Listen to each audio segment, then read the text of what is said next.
चलो बच्चों, आज का बड़ा इंपॉर्टेंट टॉपिक है। नाम क्या है कि क्वांटम नंबर्स क्या होते हैं। लेकिन स्टार्टिंग इस टॉपिक को ऐसे स्टार्ट करने में मजा नहीं आएगा, आपको थोड़ा इसका बैकग्राउंड समझना पड़ेगा। उसके लिए हमको चलना पड़ेगा 11th के एक चैप्टर में, जिसका क्या नाम था, एटॉमिक स्ट्रक्चर। ठीक, तो एक मैं आइडिया दे देता हूं कि क्वांटम नंबर आया कहां से, क्या मतलब होता है इसका, फिर हम शुरू करेंगे क्वांटम नंबर। राइट, चलिए देखिए। पहले जरा मैं एक पेन सेलेक्ट कर लेता हूँ। यस, चलो ब्लैक पेन सेलेक्ट कर लिया। सुनो सर, सुनो, याद करो 11th क्लास में एक चैप्टर है जिसका नाम क्या है, एटॉमिक स्ट्रक्चर। ठीक, तो एटॉमिक मॉडल शुरू हुए तो पहले शुरू हुआ कौन सा मॉडल था, थॉमसन। थॉमसन के बाद रदरफोर्ड, रदरफोर्ड के बाद कौन सा मॉडल आ गया, बोहर्स एटॉमिक मॉडल। अगर मैं बोहर्स एटॉमिक मॉडल की बात करूं, कौन से मॉडल की, बोहर्स एटॉमिक मॉडल, तो बोहर्स एटॉमिक मॉडल में इलेक्ट्रॉन को किसकी तरह ट्रीट करते थे। Yes, electron is treating like अ क्या, पार्टिकल। क्यों, बोहर्स ने इलेक्ट्रॉन का रेडियस बता दिया था। बोहर्स ने इलेक्ट्रॉन की क्या बता दी थी, वेलोसिटी बता दी थी। मतलब बोहर्स ने इनडायरेक्टली एटम के अंदर इलेक्ट्रॉन की क्या बता दी थी, एग्जैक्ट पोजीशन बता दी थी। किसने, बोहर्स ने। उसके बाद कौन आया, जब कहानी आगे बढ़ी तो एक साइंटिस्ट आए जिसका नाम था क्या, डी ब्रॉगली। और डी ब्रॉगली ने क्या बोला था कि नहीं भाई साहब, इलेक्ट्रॉन पार्टिकल नहीं है, इलेक्ट्रॉन क्या है, वेव है। इलेक्ट्रॉन क्या है, वेव। उसके बाद साइंटिस्ट आए हाइजेनबर्ग, उन्होंने बोला यस, और इलेक्ट्रॉन की हम एग्जैक्ट पोजीशन नहीं बता सकते। मतलब बोहर के हिसाब से हम एग्जैक्ट पोजीशन बताते इलेक्ट्रॉन की, लेकिन हाइजेनबर्ग के बाद हम इलेक्ट्रॉन की एग्जैक्ट पोजीशन को बता नहीं सकते। तो जब एग्जैक्ट पोजीशन को नहीं बताओगे तो क्या बताओगे, तो हम क्या बताएंगे, हम इलेक्ट्रॉन के पाए जाने की संभावना को बताएंगे। That is what, probability of finding the electron. Finding the क्या, इलेक्ट्रॉन। अब हम इलेक्ट्रॉन की एग्जैक्ट पोजीशन को बता नहीं पाएंगे, अब हम बता पाएंगे कि हाँ भैया, इस रीजन में इलेक्ट्रॉन पाए जाने की संभावना सबसे क्या है, ज्यादा है। पहले बोहर किसकी बात करते थे, ऑर्बिट की। लेकिन जब प्रोबेबिलिटी की बात शुरू हुई तो लोग ऑर्बिट की बात नहीं करते थे, तब किसकी बात करते थे, ऑर्बिटल की बात करते थे।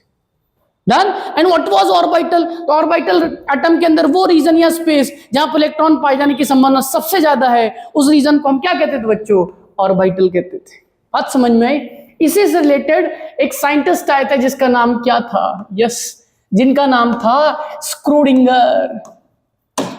और स्क्रूडिंगर ने एक इक्वेशन दी थी जिसको बोलते हैं स्क्रूडिंगर वेव इक्वेशन। और स्क्रूडिंगर वेव इक्वेशन से हमें एटम के अंदर इलेक्ट्रॉन का एड्रेस पता चलता है। और इलेक्ट्रॉन का एग्जैक्ट एड्रेस नहीं, कौन सा एड्रेस, प्रोबेबिलिटी।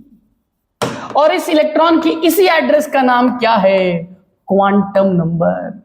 यानी क्वांटम नंबर से तुम्हें क्या पता चलेगा, क्वांटम नंबर से तुम्हें यह पता चलेगा कि भैया एटम में इलेक्ट्रॉन कहां मिल सकते हैं, या एटम में इलेक्ट्रॉन कहां है। एग्जैक्ट नहीं, हम सिर्फ प्रोबेबिलिटी बताएंगे। मतलब इनडायरेक्टली समझो, क्वांटम नंबर सिंपली तुम्हें क्या बताता है, क्वांटम नंबर सिंपली एटम के अंदर इलेक्ट्रॉन का क्या बताता है, एड्रेस बताता है, लेकिन एग्जैक्ट नहीं, प्रोबेबिलिटी। क्योंकि एग्जैक्ट तो हम बता ही नहीं सकते। बात समझ में आई, yes, very nice, very nice. मतलब क्वांटम नंबर इलेक्ट्रॉन का क्या बताता है, एड्रेस। कहां पर, एटम के अंदर। बहुत अच्छे, यस। मतलब अगर एटम के अंदर मुझे इलेक्ट्रॉन का एड्रेस चाहिए तो मुझे किसके नाम पर, किसके पास आना पड़ेगा, यस, मुझे आना पड़ेगा किसके पास, क्वांटम नंबर्स के पास आना पड़ेगा। बात समझ में आई। जैसे जैसे मैं एक एग्जांपल लेता हूं, जैसे समझ लो कि तुम एक कंट्री में रहते हो जिसका नाम क्या है, इंडिया।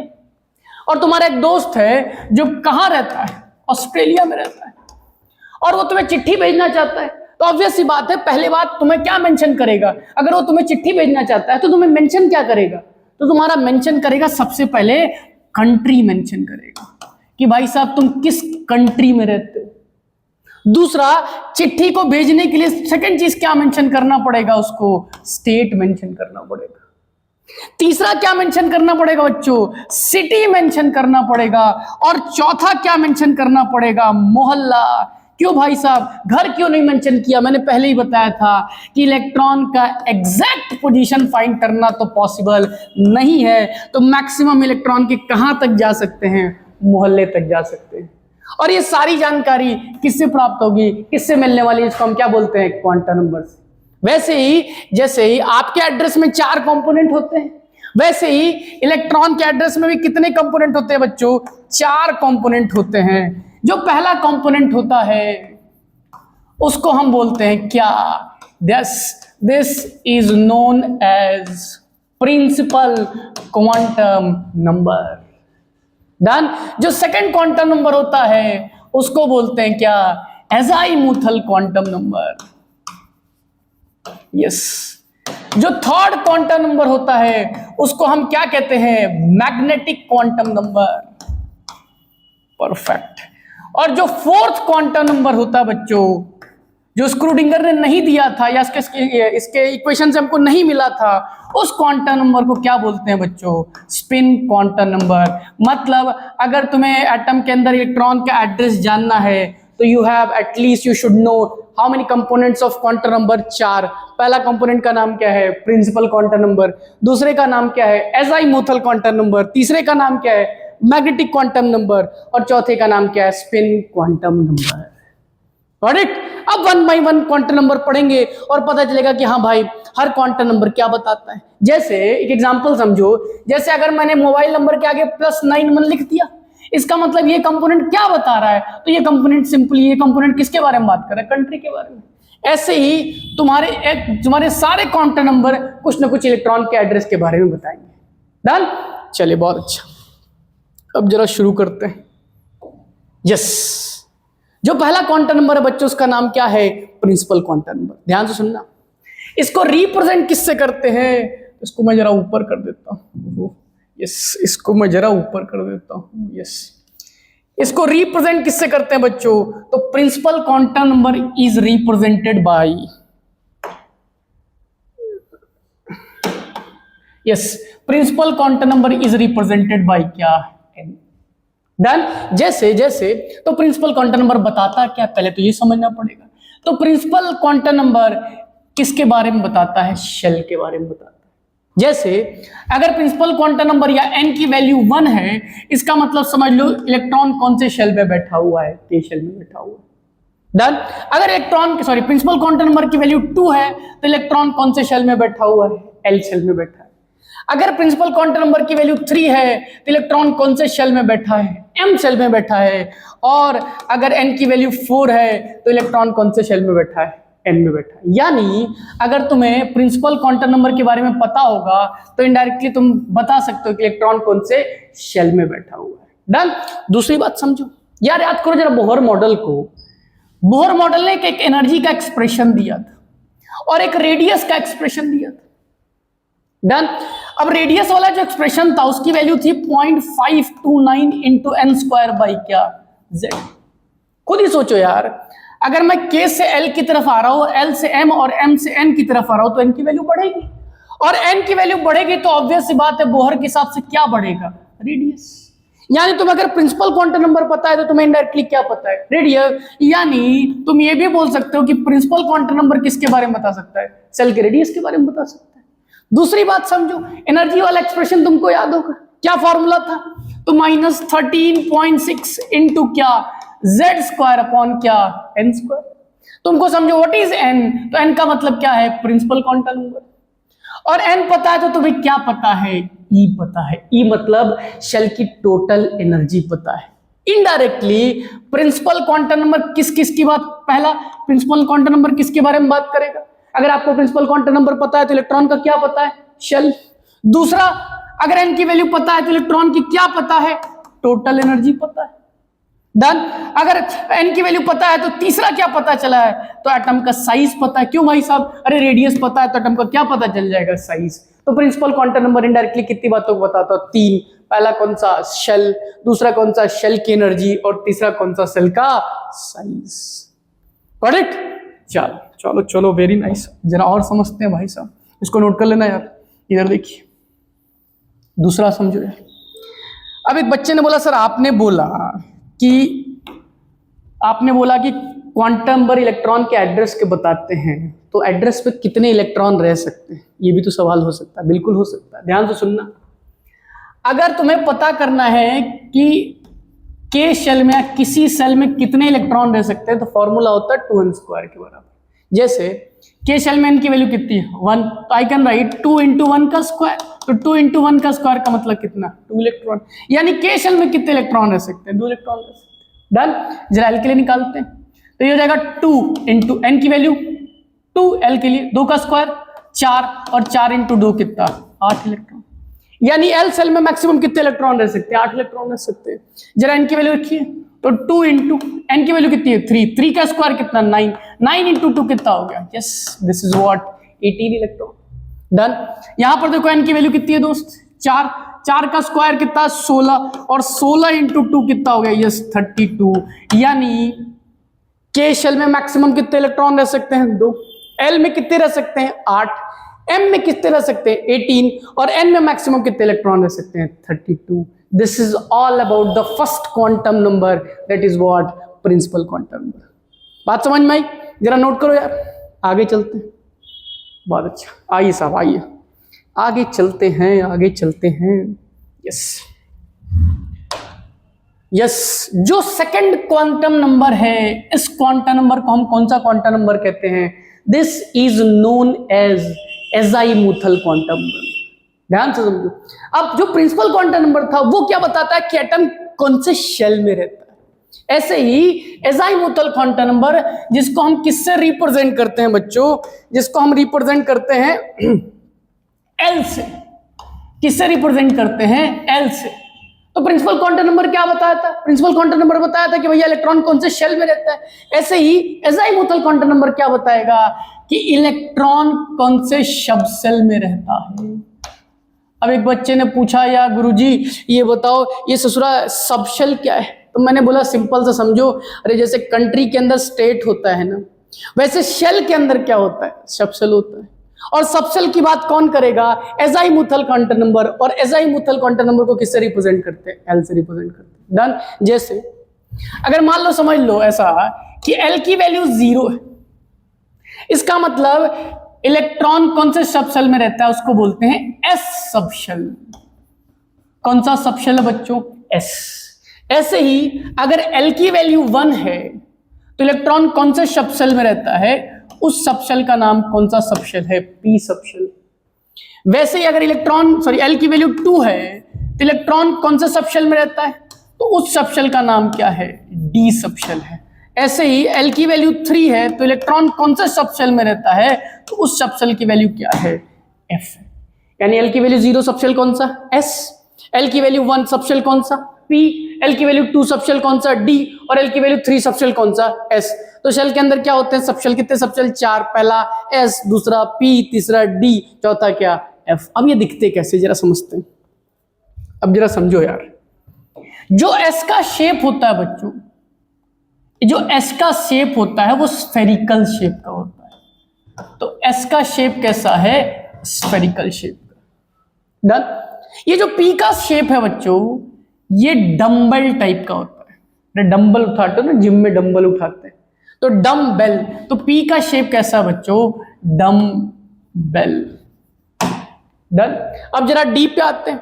जो डी का सब शेल होता है, सॉरी डी का शेप होता है बच्चों, वो डबल डंबल टाइप का। एक डंबल ये और एक डंबल ये। यस।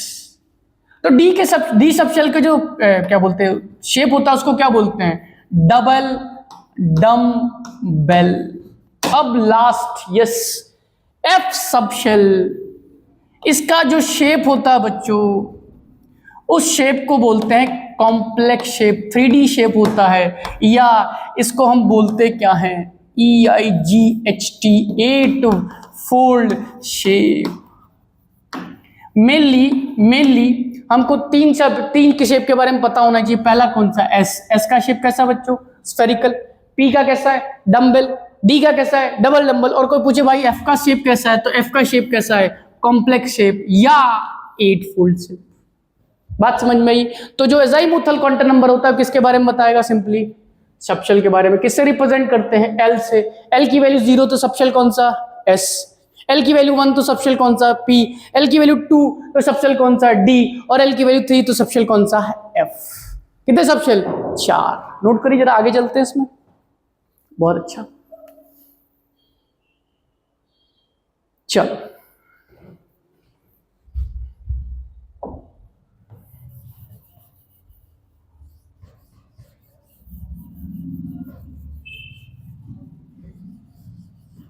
यस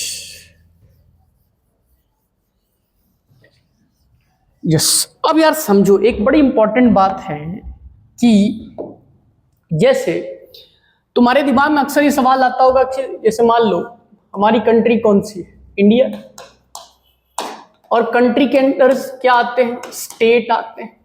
जैसे कंट्री को हमने क्या मान लिया भाई, सब शेल, और सेल के अंदर क्या आते हैं, सब सेल आते हैं। तो तुम्हारे दिमाग में दो सवाल आने चाहिए जब हम शेल या सब सेल या कंट्री या स्टेट के बारे में करें कि सर एक कंट्री में कितने स्टेट और उसकी वैल्यू क्या है। कितने सवाल आपको पूछने पड़ेंगे, दो। पहला, एक कंट्री में कितने स्टेट और उसकी वैल्यू क्या है। बात समझ में। जैसे ही आपको सवाल पूछना पड़ेगा कि एक शेल में कितने सब शेल और उसकी वैल्यू क्या है। बात समझ में। जैसे मैंने बोला कि भाई साहब यस, कहानी शुरुआत किससे हुई थी, सेल, और सेल के अंदर क्या आएगा, तो सेल के अंदर आएगा क्या, सब शेल। अब आपके पास दो सवाल होने चाहिए। पहला सवाल कि सर एक शेल में कितने सब शेल होते हैं। तो पहला सवाल जो तुमको पूछना है कि भाई साहब एक शेल में कितने सब शेल।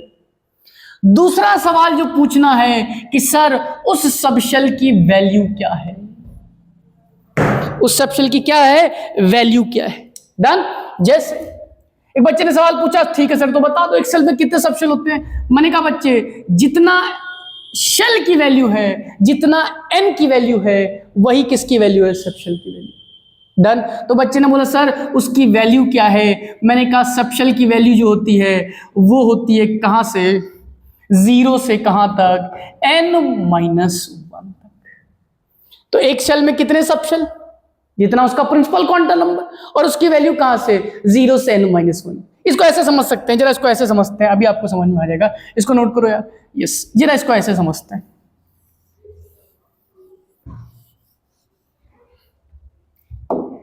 एक अच्छा सा पेन ले लेता हूं, ये ले। चलो देखो सर, देखो देखो, यस को मैं हटा ही देता हूं। हाँ यस यस, मैंने बोला था दो सवाल पूछने आपको। पहला, एक शेल में कितने सब शेल, तो नंबर ऑफ सब शेल जानना है आपको कि भैया एक शेल में कितने सब शेल। और दूसरा, उसकी क्या जाननी है, वैल्यू जाननी।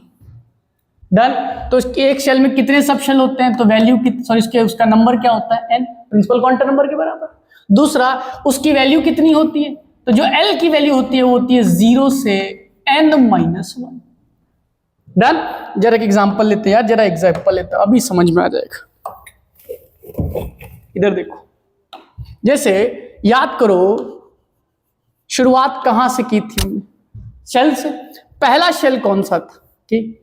अब पहला शेल के है, तो शेल के अंदर कौन सा सब शेल, ठीक, और उसकी वैल्यू ध्यान से सुनना।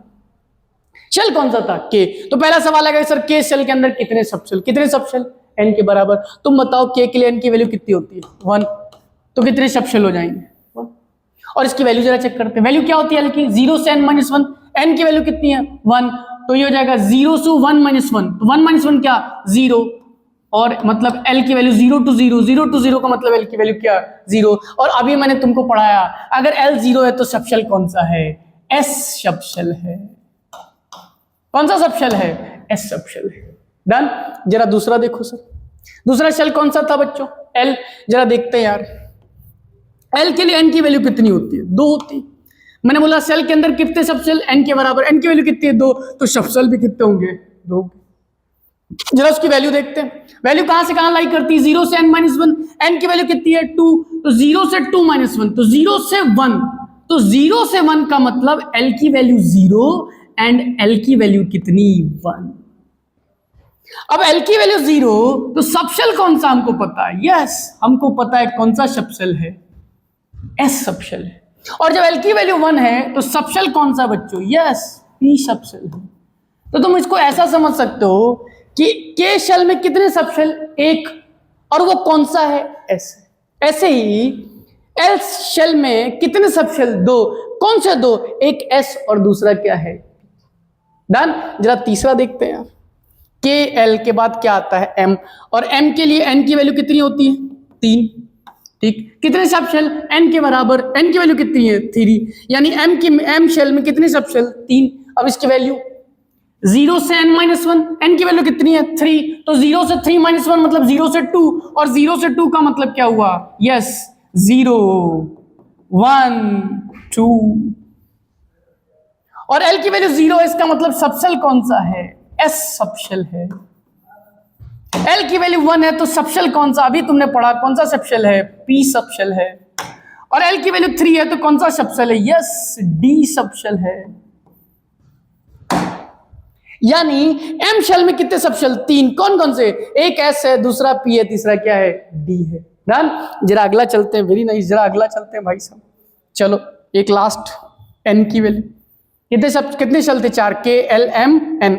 एम के लिए एन की वैल्यू कितनी है, यस 4, ठीक। तो ऑब्वियस सी बात है, सेल के अंदर क्या देखना है, सबशेल, कितने सबशेल, एन की वैल्यू कितनी है, 4, यानी एन शेल में कितने सबशेल है, 4। अब जरा इसकी वैल्यू तो लिखो, जरा इसकी वैल्यू देखो, बहुत अच्छा। वैल्यू क्या होगी, 0 से n-1, और n की वैल्यू कितनी है, 4, तो 0 से 4-1 मतलब 0 से 3, 0 से 3 का मतलब कितना, l बराबर 0, l बराबर 1, l बराबर 2, और l बराबर क्या, 3। l बराबर 0 मतलब सबशेल कौन सा बच्चों, यस s सबशेल। l बराबर 1 सबशेल कौन सा बच्चों, p सबशेल। L बराबर 2 सबशेल कौन सा है, D सबशेल, ठीक। और L बराबर 3 सबशेल कौन सा है, F सबशेल। परफेक्ट। यानी N शेल में कितने सबशेल है, 4। कौन, S P D F। M subshell में कितने, अपने M शेल में कितने सबशेल है, 3। कौन से, S P D। आप ऐसे उसके बीच में लाइन बना लो भाई, यस, ये देखिए, यस। तो भाई एम शेल में कितने सबशेल है, 3। कौन से, 0 1 2 मतलब एसपीडी। एल बराबर, एल शेल में कितने सबशेल है, 2, एस और पी। और के शेल में कितने सबशेल है, 1। कौन सा, एस। तो उसके अंदर इंटरेस्टिंग बात है कि एक शेल में, के शेल में एक ही सबशेल। तुम समझो एक देश में एक ही स्टेट, या तुम ऐसा समझ लो एक सिटी में एक ही गांव, कुछ ऐसा समझ लो। अरे बात समझ में आई कि नहीं, यस। तो जो सेकंड क्वांटम नंबर उसका नाम क्या है, एजाइमुथल क्वांटम नंबर। किसके बारे में बता रहा था, अभी बताया था मैंने, किसके बारे में, सबशेल के बारे में। कौन से 4 सबशेल हैं, S P D and F. अगर एल की वैल्यू 0 है तो सबशेल कौन सा है, एस। एल की वैल्यू 1 है तो सबशेल कौन सा है, पी। एल की वैल्यू 2 है तो सबशेल कौन सा है, डी। और एल की वैल्यू 3 है तो सबशेल कौन सा है, यस, एल की वैल्यू 3 है तो सबशेल कौन सा है, एफ सबशेल। डन। जरा इसको नोट करो यार, आगे चलते हैं और देखते हैं एजाइमुथल क्वांटम नंबर क्या बताता है। चलो तो नोट कर लिया इसको, यस। जरा देखते हैं और क्या पता चल सकता है भाई एजाइमुथल क्वांटम नंबर से। Very nice.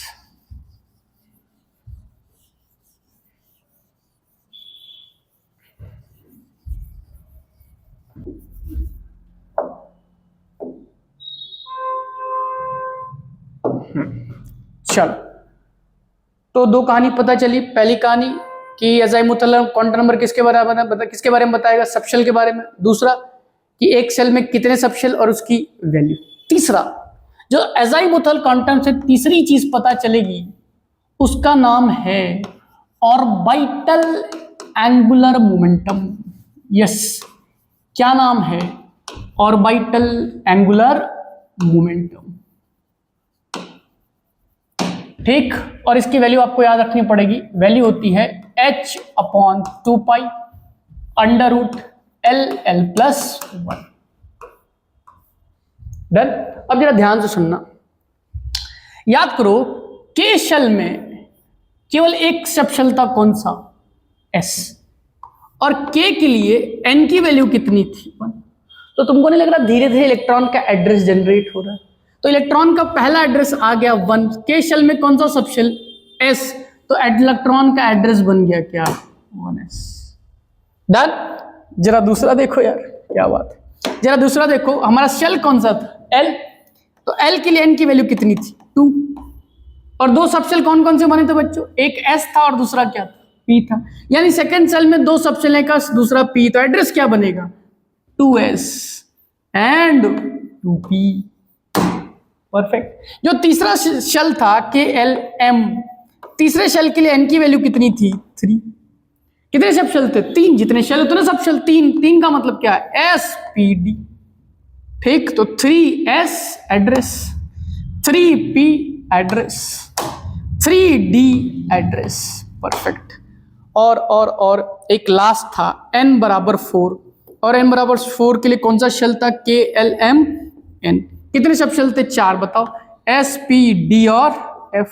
तो 4s address ready, 4p address ready, 4d address ready और 4f एड्रेस रेडी। डन। अब जरा कोई सा भी एक एड्रेस उठा लेते हैं। चलो ये 3p उठा लिया, और 3p के लिए मुझे ऑर्बिटल एंगुलर मोमेंटम की वैल्यू निकालनी है। तो मुझे फॉर्मूला पता है, किसकी वैल्यू निकालनी है? Orbital angular momentum. तो क्या फॉर्मूला है गुरु? तो फॉर्मूला है h/2π √L+1। किसके लिए निकालनी है? 3p। 3p, p के लिए l की वैल्यू अभी तो बताया हूं, और l की वैल्यू 0 किसके लिए? s के लिए। l की वैल्यू 1 किसके लिए? p के लिए। यानी p के लिए l की वैल्यू कितनी है? 1। यहां पुट कर दो। तो दिस इज h/2π √ l की वैल्यू कितनी है? 1। तो 1 × 1 + 1 मतलब क्या हो जाएगा? 2। तो √2 और ये 2, तो ये हो जाएगा h अपॉन क्या? √2 और नीचे 2, तो ये हो जाएगा √2 × क्या? पाई। ठीक है। तो ये कहानी कौन सा एंगुलर मोमेंटम की थी बच्चों? सेकंड एंगुलर मोमेंटम, जिसको हमने क्या बोला था? एजाइमुथल, सॉरी एंगुलर मोमेंटम कह रहा हूं, quantum number, I am sorry, जिसको हमने क्या बोला था? एजाइमुथल क्वांटम नंबर। डन। चलो 2 तो पता चल गए, जरा तीसरा देखते हैं यार। आहा क्या बात है। यस, इसको आप देख सकते हैं। मैंने बताया था इसका शेप कैसा होता है? स्फेरिकल होता है। पी कैसा होता है? डम्बेल टाइप का होता है। डी कैसा होता है? 2 डम्बेल टाइप का। और एफ का कॉम्प्लेक्स शेप होता है, 3D शेप होता है, 8 फोल्ड शेप होता है। डन। जरा आगे चलते हैं। यस, जो तीसरा क्वांटम नंबर है यही सबसे इंपॉर्टेंट, इनफैक्ट सारी डिटेलिंग इसमें ही आएगी। तीसरा क्वांटम नंबर का नाम क्या है? Magnetic quantum number. किससे रिप्रेजेंट करते हैं? तो इसको रिप्रेजेंट करते हैं किससे? m से। किससे? m से। डन। अब याद करो, कंट्री के अंदर स्टेट, सॉरी हाँ यस, कंट्री के अंदर स्टेट और स्टेट के अंदर सिटी, वैसे शेल के अंदर सबशेल, और सबशेल के अंदर क्या आएगा? ऑर्बिटल आएगा। ठीक। शेल के बारे में कौन बताता था? Principal quantum number. शेल के नीचे कौन आएगा? सबशेल। सबशेल के बारे में कौन बताता था? एजाइमुथल क्वांटम नंबर। सबशेल के अंदर कौन आएगा? ऑर्बिटल। ऑर्बिटल के बारे में कौन बताएगा? जिसका नाम क्या है? Magnetic quantum number. डन।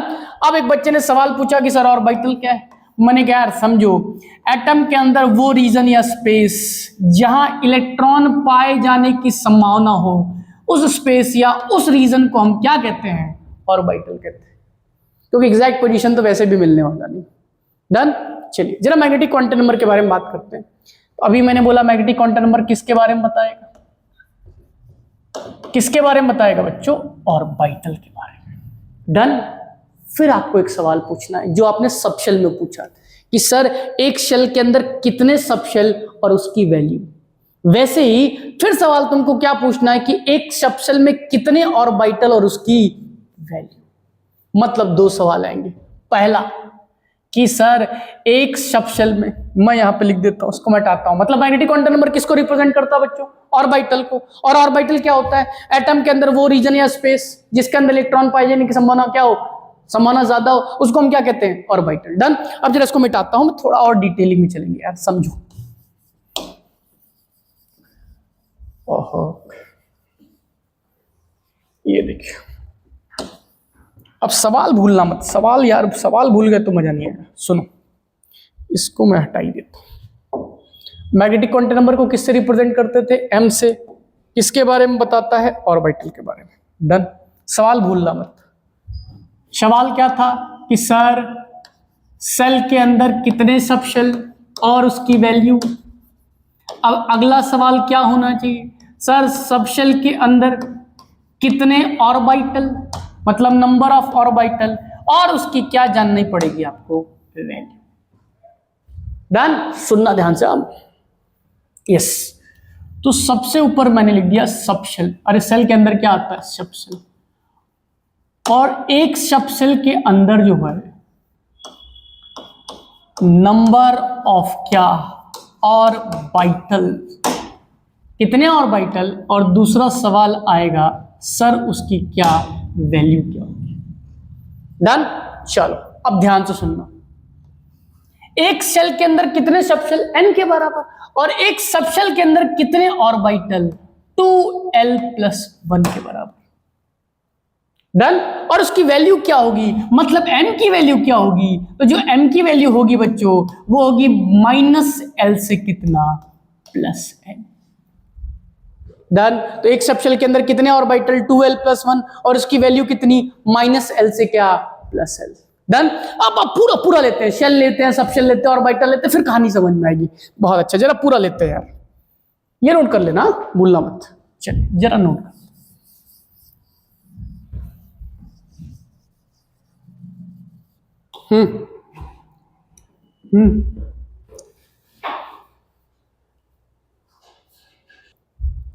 ठीक है, अब जरा शुरू करते हैं।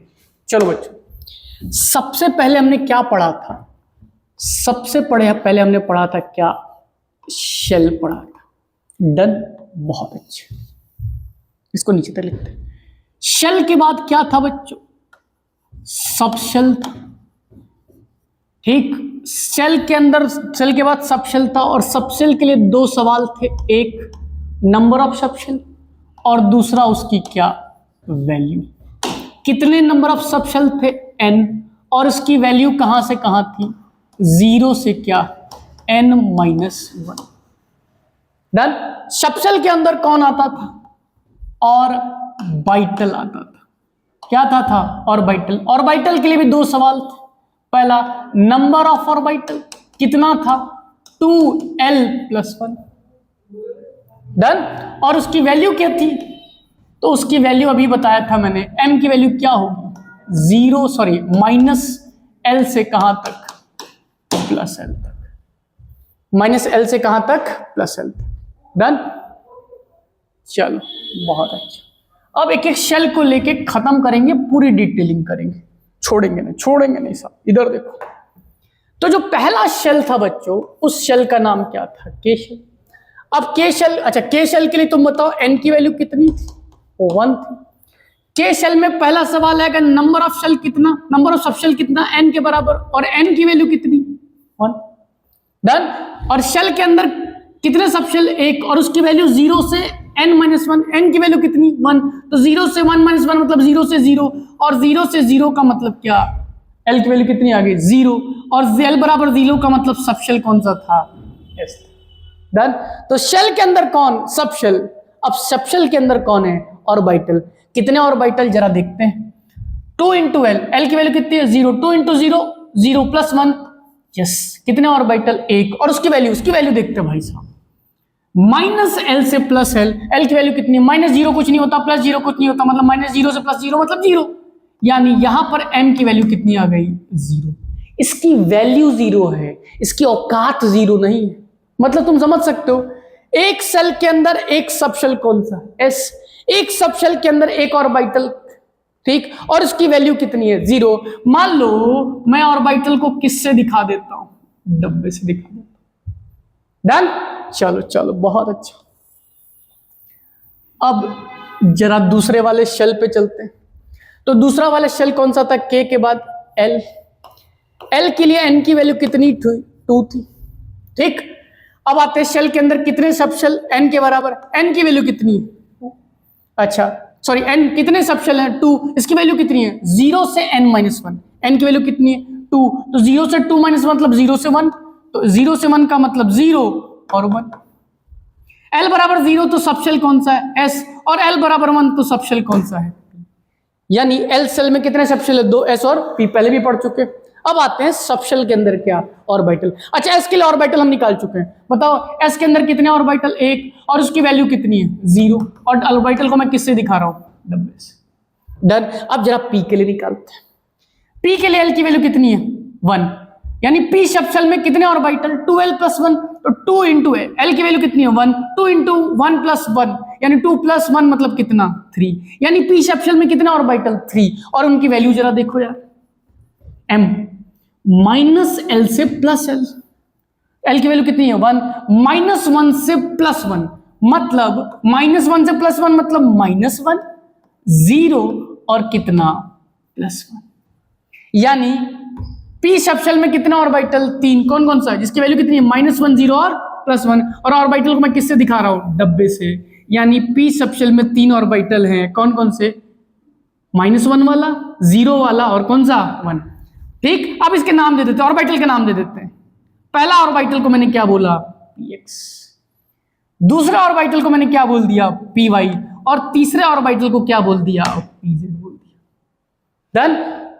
तो शेल के अंदर कौन, सबशेल के अंदर कौन ऑर्बिटल, एस सबशेल के अंदर कितने ऑर्बिटल 1, पी सबशेल के अंदर कितने ऑर्बिटल 3, वैल्यू क्या है -1, 0 +1, और नाम क्या है px, py, pz। अभी के लिए समझ लो ऑर्बिटल का मतलब सबशेल का डिफरेंट ओरिएंटेशन। जैसे सबशेल कौन सा है p, तो इसके 3 ओरिएंटेशन बन सकते हैं px, py और pz। तो मान लो ये वाला जो एक्सिस है x, तो this will be our px। Done. अगर मुझे py बनाना है, यस इधर देखो, तो py मतलब अलोंग y, तो this will B py orbital, और इस बोर्ड के परपेंडिकुलर z होगा, तो दिस इज z, तो दिस इज pz।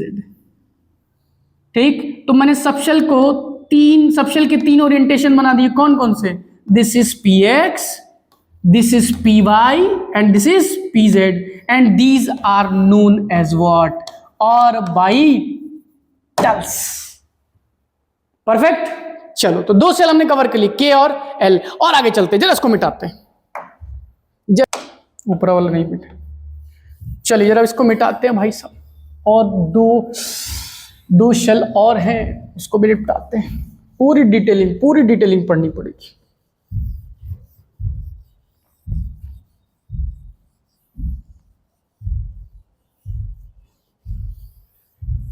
चलो देखो भैया, यस, तो हमने एस कवर कर लिया, और क्या कवर कर लिया, पी कर लिया।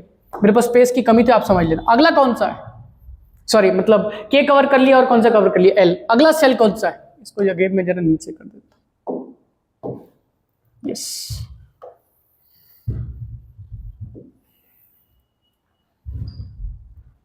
ठीक है, आइए, तीसरा जो शेल है वो कौन सा है, के एल एम, और m के लिए स्मॉल n की वैल्यू कितनी है 3। m शेल में कितने सबशेल, n के बराबर n की वैल्यू कितनी है 3, यानी m शेल में कितने सबशेल 3, और इसकी वैल्यू 0 से n-1, तो 0 से 3-1, 0 से 3-1 मतलब 0 से 2, और 0 से 2 का मतलब कितना 0 1 2, और तुमको पता है भाई साहब l बराबर 0 सबशेल कौन सा है s, l बराबर 1 सबशेल कौन सा p, l बराबर 2 सबशेल कौन सा है d। डन। और s और p की कहानी मैंने पहले वाले स्लाइड में बता रखी है, जरा देखो।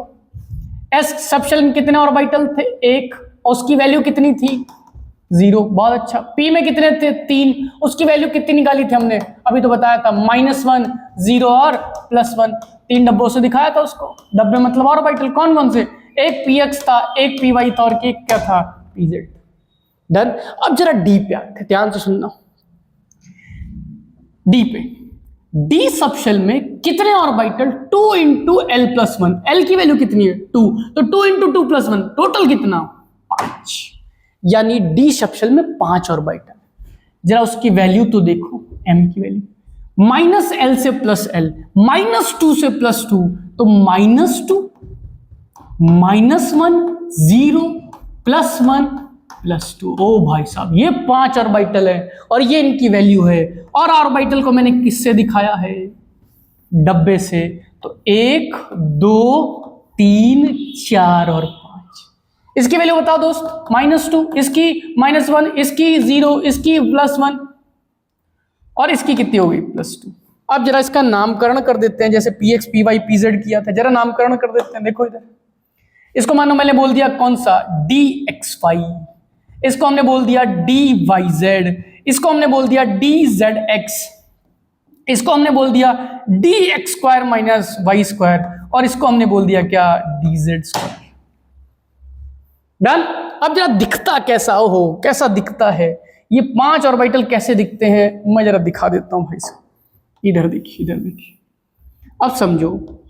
अच्छा, डी में 2 लोब होते हैं, याद है ना, डी सबशेल में कितने लोब होते हैं, 2 लोब, मतलब समझ रहे हो ना, अरे डबल का मतलब ये 1 लोब 2 लोब, तो डी में डबल डबल है तो कितने लोब है टोटल, 4। अब 4 लोब का डिफरेंट ओरिएंटेशन होगा डिफरेंट एक्सिस में। Different orientation of subshell is known as क्या, ऑर्बिटल। जरा देखो यार, तो पहले जरा मैं एक्सिस बना लेता हूं, मान लो this is X, this is Y, this is Y, this is Z, ठीक, कुछ भी ले सकते हो, कोई दिक्कत नहीं। अगला देखो, this is X, this is Z, तो ये जो 3 होंगे ना, इसके चारों लोब बिटवीन द एक्सिस होंगे। मतलब ये देखो, ये लोब, ये एक्सिस है, इसके 4 लोब बनाने बिटवीन द एक्सिस, तो 2 लोब ये बना दिया मैंने और 2 लोब ये बना दिया, तो ये क्या बन गया, डी एक्स वाई बन गया। मतलब डी एक्स वाई ऑर्बिटल में जो इलेक्ट्रॉन डेंसिटी पाई जाएगी, इलेक्ट्रॉन पाए जाने की जो संभावना है, वो बिटवीन द एक्सिस बहुत ज्यादा होगी, अलोंग द एक्सिस नहीं होगी। Got it. जरा दूसरा देखो, d y z, d y z obvious बात है 4 लोग बिटवीन द एक्सिस बनाने, तो ये हो गया 2 और ये हो गया 2, टोटल क्या हो गया 4। इसमें देखो डी जेड एक्स कितने बनाना है, 4 बिटवीन द एक्सिस, तो 2 और ये भी क्या हो गया 2, ठीक। तो इन तीनों का समझ लो, इन तीनों का लॉजिक क्या है, सेम। अब 2 बच गया, एक बचा d x square minus y square. मैं इसको जरा यहां बनाता हूं। D x square y square में जो चारों लोब होते हैं वो अलोंग द एक्सिस होते हैं। मान लो ये एक्सिस एक्स है और ये क्या है वाई, तो इसके चारों लोब अलोंग द एक्सिस होंगे, तो 2 lobe along the axis x के अलोंग और 2 लोब कैसे, वो वाई के। मतलब इसमें जो इलेक्ट्रॉन पाए जाने की संभावना होगी अलोंग द एक्सिस मैक्सिमम होगी, और बिटवीन द एक्सिस क्या होगी, नहीं होगी या मिनिमम होगी। Got it. चलो एक लास्ट, ओह बड़ा इंटरेस्टिंग है, कौन सा है बच्चों, डीजेड स्क्वायर। डन। जरा डीजेड स्क्वायर मैं यहां बना दूं, चलेगा, लिखे, चलो इसको नोट कर लो जरा, मैं डीजेड स्क्वायर बनाता हूं। चलो चलो जरा मैं डीजेड स्क्वायर बनाता हूं। चलो इसको ये बताता हूं, ये आपने नोट कर लिया हो, ये देखिए देखिए, अब समझ लो, ये समझो, तुम समझो, मान लो एक्सिस एक्स, तो ऑब्वियस सी बात है, और मान लो ये एक्सिस क्या है, जेड है, तो ये समझो, ये एक्स है, ये जेड है, तो ये कौन सा होगा, वाई, तो ये वाला प्लेन कौन सा होगा, एक्स वाई प्लेन होगा। डन। और ये एक्स है, ये जेड है, तो ये वाला प्लेन कौन सा होगा बट्टू, एक्स जेड प्लेन होगा। डन। तो डीजेड स्क्वायर का जो वो होता है, क्या बोलते हैं, ऑर्बिटल होता है डीजेड स्क्वायर, उसमें 2 लोब अलोंग जेड एक्सिस होते हैं। डन। अब जरा देखना भाई साहब, एक रिंग भी होती है, क्या होती है, एक रिंग। अब समझो जेड में 2 लोब हो गए, अब ये एक्स एक्सिस, तो ऑब्वियस सी बात है, ये जो मेरा पेन है बोर्ड के परपेंडिकुलर, ये वाई है, तो ये जो प्लेन है कौन सा प्लेन है, ये एक्स वाई प्लेन है, तो समझो जो रिंग होगी ना बच्चों, ये एक्स वाई प्लेन में होगी ऐसे, तो मैं इसको ऐसे दिखा लेता हूं। ओहो, ये जो शेप है, ये किसका शेप है, ये डीजेड स्क्वायर का शेप है। मतलब समझो, मान लो मैं जेड हूं और मुझे समझो यार कैसे बताएं, मुझे घाघरा पहना दिया जाए, तो अगर मैं घाघरा का टाइप कुछ पहन लूं, तो ये जो घाघरा आएगा कौन से प्लेन में आएगा, ये एक्स वाई प्लेन में आएगा। तो ये कहानी किसकी है, ये डीजेड स्क्वायर की कहानी। Got it. चलो ठीक, तो ये कौन सा क्वांटम नंबर था, मैग्नेटिक क्वांटम नंबर। डन। चलो अब एक लास्ट क्वांटम नंबर है, उसको हम क्या कहते हैं, this is known as yes. कौन सा क्वांटम नंबर है बच्चों, नाम क्या है इसका, स्पिन क्वांटम नंबर। ठीक है, जरा खत्म करते हैं यार इसको भी, जरा मैं इसको ऊपर कर लेता हूं। डन। अब जरा एक चीज देखते हैं, इधर देखो, याद करो के शेल में कितने इलेक्ट्रॉन थे, 2 इलेक्ट्रॉन। के शेल में कितने सब शेल थे, एस। तो अगर शेल में इलेक्ट्रॉन 2 है तो ऑब्वियस सी बात है सब शेल में भी कितने इलेक्ट्रॉन होंगे, 2 ही होंगे, क्योंकि के शेल में कितने सब शेल है, एक ही। ऐसे ही एल शेल में कितने इलेक्ट्रॉन थे? 8। और एल शेल में कितने सब शेल थे? 2। एक एस था और दूसरा क्या था? पी था। तुम बताओ, एल शेल में 2 सब शेल एस और पी, एस के पास मैक्सिमम कितने हो सकते हैं? 2। ऑब्वियस ही बात, 8 में से 2 गया तो कितना आ गया? 6। यानी पी में कितने हो सकते हैं? 6 हो सकते हैं। डन। जरा अगला देखते हैं, एम। एम में कितने इलेक्ट्रॉन? 2, 8। याद करो कितने थे? 18। और एम शेल में कितने सब शेल थे? 3। कौन कौन से बताओ? एस, पी और डी। एस में कितने इलेक्ट्रॉन मैक्सिमम ले सकता है? 2। पी में कितने हो सकते हैं? 6। डन। और 18, 6 और 2 8, 18 में से 8 गया, यानी डी में मैक्सिमम कितने इलेक्ट्रॉन हो सकते हैं? 10। डन। एक लास्ट ले लेते हैं, कौन सा? एन। तो 2, 8, 18 और कौन सा हो गया? 32। ठीक। अब याद करो, एन में टोटल कितने शेल थे? सॉरी, सब शेल थे 4। कौन कौन से? एस, पी, डी और एफ। 32 इलेक्ट्रॉन 4 सेल में सेट करना है। एस में कितने? 2। पी में कितने? 6। डी में कितने? 10। अब यार समझो, 10, 6, 16, 2, 18। 32 में 18 क्या कितने आएंगे? 14 इलेक्ट्रॉन। यानी एफ सेल में कितने इलेक्ट्रॉन रह सकते हैं? 14। अब याद करो, एस सेल में कितने इलेक्ट्रॉन? एस सेल में कितने ऑर्बिटल थे? 1। और ऑर्बिटल को कितने से दिखाया था बच्चों? एक डब्बे से। पी में कितने थे? 3। याद है ना? P x, p y, p z. D में कितने थे? 5। D x y, d y z, d z square, d x square minus y square, और क्या था? D z square. तो 5 डब्बे बना। 1, 2, 3, 4, 5। और एफ में कितने थे? तो एफ में टोटल थे कितने? 7। 1, 2, 3, 4, 1, 2, 3, 4, 5, 6 और कितने? 7। डन। अब जरा आते हैं स्पिन क्वांटम नंबर पे। यार समझो, स्पिन क्वांटम नंबर क्या बताता है? अब समझो, एस में 2 इलेक्ट्रॉन होंगे, तो स्पिन क्वांटम नंबर को रिप्रेजेंट किससे करते हैं? एस से करते हैं। डन। स्पिन क्वांटम नंबर कहता है कि अगर ऑर्बिटल में 2 इलेक्ट्रॉन हैं, एक ऑर्बिटल में कितने इलेक्ट्रॉन हो सकते हैं? 2। अगर ऑर्बिटल में 2 इलेक्ट्रॉन हैं तो दोनों का स्पिन अपोजिट होगा। मतलब अगर एक का क्लॉकवाइज होगा तो दूसरे का एंटी क्लॉकवाइज होगा। डन। या एक का एंटी क्लॉकवाइज होगा तो दूसरे का क्या होगा? क्लॉकवाइज। तो इसीलिए क्लॉकवाइज या एंटी क्लॉकवाइज के हिसाब से एक को +½ दे सकते हैं और दूसरे को क्या दे सकते हैं? -½ दे सकते हैं। कोई जरूरी नहीं एंटी क्लॉकवाइज को +½ दो या क्लॉकवाइज को -½ दो, बस एक को +½ दोगे तो दूसरे को क्या दोगे? -½ ठीक। और +½ दिखाने के लिए हाफ एरो दिखाते हैं, -½ दिखाने के लिए क्या दिखाते हैं? Half arrow. एस में कितने इलेक्ट्रॉन है? 2। तो 2 एरो दिखाएंगे, एक +½ वाला। अच्छा, दोनों का एक ही ऑर्बिटल में 2 इलेक्ट्रॉन होंगे और दोनों की स्पिन क्या होगी? अपोजिट होगी। तो एक ऊपर और एक कहां होगा? नीचे। डन। पी में कितने इलेक्ट्रॉन रखने हैं? 6। तो एक का स्पिन ऊपर और एक का स्पिन नीचे, एक का स्पिन ऊपर और एक का स्पिन नीचे, एक का स्पिन ऊपर और एक का स्पिन नीचे। ऐसे ही ये 10 इलेक्ट्रॉन भरने, अपोजिट स्पिन वाले, एक का ऊपर एक का नीचे, ऐसे भर देंगे। ऊपर वालों को +½ नीचे वालों को -½ ऐसे ही एक ऊपर एक नीचे। ये लो, गॉट इट? यस। तो we have covered 4 quantum numbers. पहला प्रिंसिपल क्वांटम नंबर किसको बताएगा? शेल को। दूसरा एजाइमुथल क्वांटम नंबर किसको बताएगा? सब शेल को। तीसरा मैग्नेटिक क्वांटम नंबर किसको बताएगा? ऑर्बिटल को। और चौथा स्पिन क्वांटम नंबर किसको बताएगा? यस, इलेक्ट्रॉन की स्पिन को। ठीक, दैट्स ऑल, थैंक यू।